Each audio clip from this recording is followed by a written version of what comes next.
What's going on, Paisanos? V here, coming at you guys, well, with another Market Watch today. My voice is a little bit weird, sounding, it's a little bit off, but other than that, I feel really good, okay? Just want to throw it out there. If anyone doesn't know, I recently had COVID, and it kind of messed me up for about 3 weeks, and counting. But overall, only thing happening is my voice is a little bit shot. Other than that, I feel great, and I want to talk about the market. In fact, I want to talk about gold rare. Now, I'm not a big fan of gold rare. I'm not sure if I made that clear or not on my channel. I hate gold rare. I think gold rare is a bona fide target on your back whenever you go to any event, because you're basically saying is, hi, I can't afford the original, I'll get the crappy version. Some people like that. You get that one guy who's like, oh, actually, gold rare is my favorite rarity. No, it's not, okay? That's like us being in class, and the question comes up, what's your favorite animal? Everyone says dog or cat, and you're like, oh, I like a pet snake. Nobody likes a pet snake. The correct answer is dog or cat. You're just trying to be that guy. Looking at gold rarity, I will say the value is just about abhorrent. I mean, don't get me wrong, there's still some value, but it's almost non-existent in gold rarity versus other sets. Looking at premium gold, it's probably the ugliest looking gold rarity out there, 100%. Now, one of the things I don't like about premium gold is the letterings. If you had grabbed anybody and had a premium gold card, they would not be able to read the lettering on the card because it was done so badly. And yet somehow, premium gold became premium gold infinite gold, which is even worse lettering. It's even worse coloring. And then Konami somehow made Maximum Gold, thinking, hey, let's do it again, but let's make everything a little bit raised. And don't get me wrong, there's people out there who like feed ash, and that's kind of creepy, but that's for another video. But for the most part, premium gold is not really good at holding value as well. It's really bad. Of course it is. It's a gold rarity set. They're done terribly. Then we also have Dark Side Dimensions, Konami's way of saying, hey, listen, can we do it again? No, Konami. This is ugly. I will say Gold Series Haunted Mine wasn't as bad, but then again, that's because Konami was smart and threw ghost rares in what really is a Gold Series set. And to be honest with you, it's pretty nice. These ghost rares look really good. Some of them are undervalued. Ones like Bullseye Dragon is insanely highly valued, but for the most part, Gold Series Haunted Mine ghost rares look really nice. And then they put a bunch of other cards in there. And for the gold rares, they're not as bright as in your face, and they don't look terrible. They're not my pick. I still rather get a dual terminal Naturia Beast. But hey, listen, a Gold Series Naturia Beast isn't that bad. It's just nowhere near as good as a dual terminal. In fact, we'll just grab this one card. Looking at it, obviously the DT Naturia Beast is $65, roughly. And then you got the original print, which is $7, and then you got golds being $2 each. That's it. That's the difference. It's just value-wise it's bad, and especially the Return to Bling looks disgusting. I'll get to the Eldorado in a second. Looking at Gold Series 4 Premier Edition, this looks ugly because everything looks dark as hell. It's almost as if Konami just gave up and said, make it all dark and hard to see. Maybe they'll like it. No. We originally had Gold Series from 2008. That's the first Gold Series, and I didn't like it back then. But then again, you had a lot of great reprints, and these are reprints that were used for a long while. And to be honest with you, this set's pretty old, and maybe Gold Series might have value after all, right? No. Gold Series 2009 was the same thing. You had Gold Sark, which used to be a Shonen Jump card, and now in here, not bad, Konami. Nevertheless, the rest of the set is atrociously undervalued, and there's a good chance it's probably not going to be going up in value anytime soon. And that brings us to Maximum Gold Eldorado. Is there any value? V, what do you think about Maximum Gold Eldorado? Well, once again, I want to say two things. Number one, the gold rarity in this set doesn't look that bad. It's not really in your face.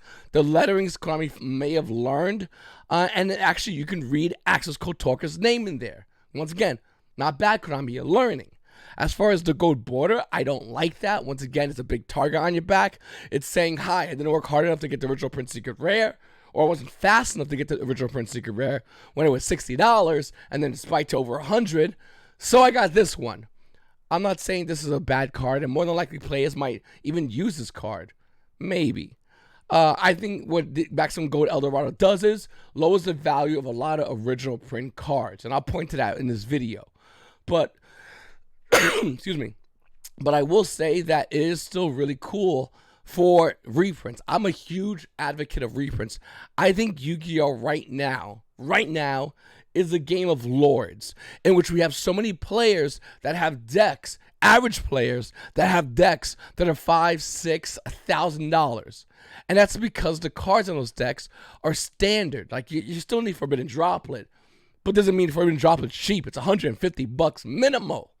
You still need impermanence, and good luck finding a structure deck with it, and good luck finding that super rare. It's insanely expensive. Ash Blossom and Joy Spring, the commons are $25. Yu-Gi-Oh! Is a game of lords, and even though I don't like Gold Series, I like the fact that we have a reprint set, and that's highly, highly, highly, highly needed to lower the prices of the other cards, the ones that do look nice, and the cards that every player wants to have to get their hands on, but it's really expensive. So let's break down Maximum Gold Eldorado. First, right off the gate, I see Invocation. I'm a big fan of Invoke Dolls. And look at this. This is what you want to see. Don't ever buy pre-orders or pre-sales or whatever they want to call it. They will more they are like 99% chance of going down in value. Don't do it. Looking at Invocation at a Maximum Gold Eldorado, you can see over here. Not too long ago, it was $29 for this gold rare card. Like, who wants to do that? And now the price point, $10.50, $11 if you want a verifiable seller for Maximum Gold Eldorado. That's not a bad price point, to be honest with you. And I think that by this card existing as a gold, let's go see what happens to the other versions. Okay, right off the gate, you got Invocation Super Rare. And look at that thing over here. It fell down in value. Why do you think that happened? Simple. Because the gold rare exists, which means everything has to cool down in value. Look at that secret rare Battles of Legends. Look at that. Again, boom, it went down in value. Once again, I don't like gold rarity. I really wish Konami made gold rare. Instead of saying a gold rarity, make it a set full of ultra rares. I think that's way cooler. Players will like that better and won't feel as bad as having a big, shiny, ugly-looking gold card. I play Beatrice and Drytrons, the gold Beatrice, because that's the only one that exists, and I hate it. It looks ugly. But it's the only one that exists, and hopefully we'll get that new reprint Beatrice coming up soon. I don't even care if it's common. I'd rather play that. But I do acknowledge the fact that when gold rarity reprints happen, the original prints do go down in value. Now, some are going to go down a little bit of a slant, as you can see over here. And the reason why, because that's the original print secret rare. And then when we have the ultimate rare, it's the opposite. It went up in value. Why? Because of that duality of price points, where just because everything's going down in value, the ultimate rare doesn't follow those rules. Sometimes it does, but a majority of times it doesn't follow that rule. So that's kind of like Yu-Gi-Oh! Economics and how it works. So I do think Invocation is going to continue to go down. This card will be roughly around $6, if not maybe even lower than that. But it's definitely going to be going down in value. We also have Chamber Dragon Maid, and of course, look at that, sinking in the bottom. If you want to get the original print secret rare, no big deal. Just wait. You don't need to buy it now. It's going down in value. As you can see over here in the price chart. Thank TCG Player. I'm so happy you brought this back, by the way. I love price charts. I think price charts are amazing. Okay, so obviously the original print Chamber Dragon Maid is going down. The gold version is going down. When do you buy it? Well, not now. Very simple. You wait, be patient, and you snipe it in at a better price point. One card I really do, excuse me. One card I really do like a lot is the alternate R IP Masquerena. Now, me personally, I think Konami's going to be really smart and know that this is going to be a hot card, and more than likely they're going to make this an ultimate rare. Wouldn't be surprised, or reprint this as an ultra rare higher in another upcoming set. And it makes perfect sense. Everyone doesn't want to have the gold rare, but everyone wants this card because it does look really cool. I mean, that motorcycle looks slamming, and the way that card looks on it, pretty amazing. Look at the price point, it's going down because the pre-sale prices are a joke. And once again, You gotta go. You gotta the minute it starts slowly stabilizing, even when that slope becomes a little bit more of a curve, that's when you go in and grab it. I think this IB Masquerade alternate art is going to be going down to roughly around $8 to $10. Pot of Extravagance desperately needed a reprint. The other versions were really expensive, and we are seeing them once again. You're seeing a slope right here for the ultra rare, secret rare. Watch it. Ready? Wait, is it secret rare? Oh, as a 10. 10's going to be going down, and then when you get the original print secret rare, it's not. This is an excellent example. And by the way, I didn't plan this. This is how the cards work. This is the first time I'm looking at this set. I just hit record and made this video. But this is how it works with the economics of these cards. Now, can original print secret rare go down further? Yeah, but not in the long run. More likely temporarily, especially with all the guys getting its new cards coming out soon. You're going to need Pot of Extravagance if you want to play Geist, more than likely. And I think that Pot of Extravagance is going to be good in Geist. And I'll probably have a video coming out about that in the future. Looking at other cards, Nightmare Unicorn got an alternate art. Once again, it's in gold. It looks disgusting, but the picture itself looks absolutely amazing. You know Konami's going to reprint this. Now, with that said, do you go in and buy this card now? No, of course not. The card was $20 on pre-sale, and now it's down to, what, $7, $8? What a joke. And it's going to continue to fall down because gold rare cards don't hold value. I'll say it once. I'll say it twice. I'll say it a million times. Gold rare cards just really don't hold value. The only rare exception to that rule is if it's a card that only comes gold rare. So if IB Masquerade never gets a reprint, it would only come gold rare. Even though there's other versions, this version will only come gold rare. It might hold value. And specific cards like number C1000, that's only available gold rare. Does that have a reprint? That will hold value, whatever it is. And to be honest with you, that's what I would personally be looking at if I was to be investing in Maximum Gold. If I was investing in this set, my number one thing would be what only comes in this set, and that's what I would go after because I think that's going to hold most value. In the future, we're going to have more reprints of Access Code Talker, Pot of Extravagance, Invocation, Predator and Vertical Anaconda is probably going to get banned. Like, we're going to have more reprints. But as it stands right now, that is what it is. You have original print IB Masquerade as a gold rare. By the way, it's roughly around $5. Not bad. Curse Elland. Remember when this card used to be $26 for Curse Elland? Looking at the original Curse Elland, I mean, go back. Can we go back to 6 months? Oh, $31. Oh, that's insane. Now the card is roughly around, well, it's like $10. Still relatively high, but it is, I mean, let's go even a month. It is trying to stabilize. It dropped, and it's trying to show those stabilization. Good luck. Realistically, good luck. It's cool to see that we have Maximum Gold Eldorado and have a lot of the Ela cards got reprinted. They desperately needed a reprint.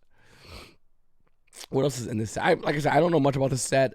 I'm just getting back into the flow of things. Mr. Mind get a reprint? Cool. Ban it. This card should not be in this game. This card's insane. And if you think Mystic Mind should be in the game of Yu-Gi-Oh, do me a huge favor and read Chicken Game.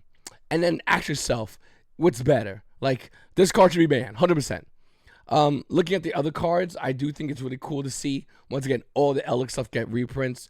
Firewall Dragon gets a 50th reprint, which is cool. Scrap Chimera didn't really have a reprint. Now it does.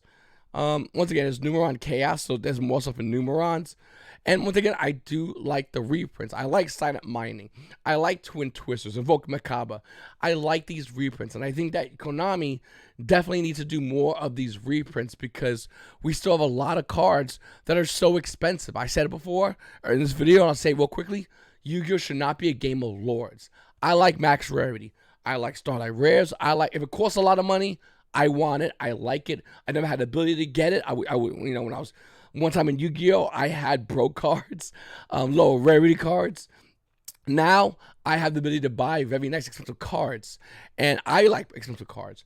With that said, I acknowledge the fact that just because I could get something max rarity like Triple Actors Talent, Starlight Rare, doesn't mean I don't want the card to be unavailable to you, the duelist. I think it should be in this set as a rare. I think that'd be really cool, and it'd be easy for everyone to get, and then everyone could have it. It's just varying rarities. And other games do this really well. Pokemon comes up where they have a really expensive version of a card, $200-$300 card, and then they have a $2 version of the card in the same set, mind you.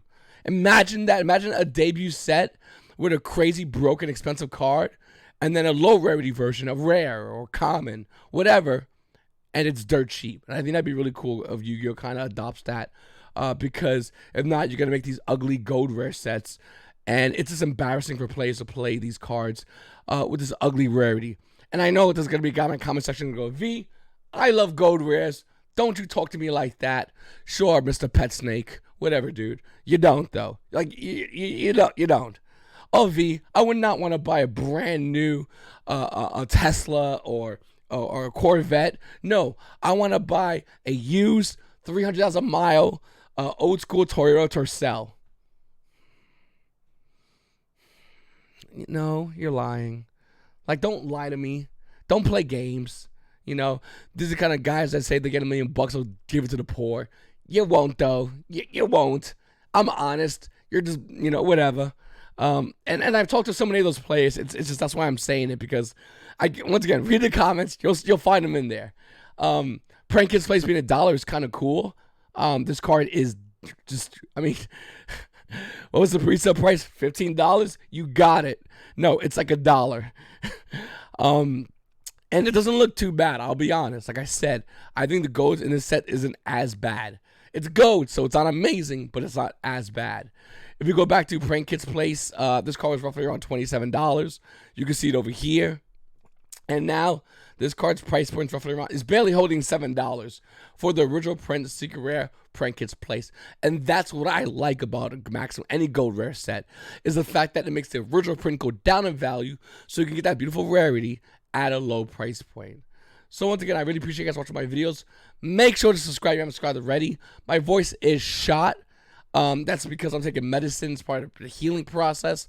Soon I'll have my regular voice, and soon it'll sound like good old V talking about market watches and slapping cards together and telling you that gold rare is an atrocious looking rare, to the fact that a homeless hobo will more than likely look at this rarity and go, nah, that's fine. I'll wait till it's common. Because, he has standards. Guys, new channel, make sure to hit the like button, subscribe button, comment down below. It's your boy V, and YuGoPaisanos. Have a great day.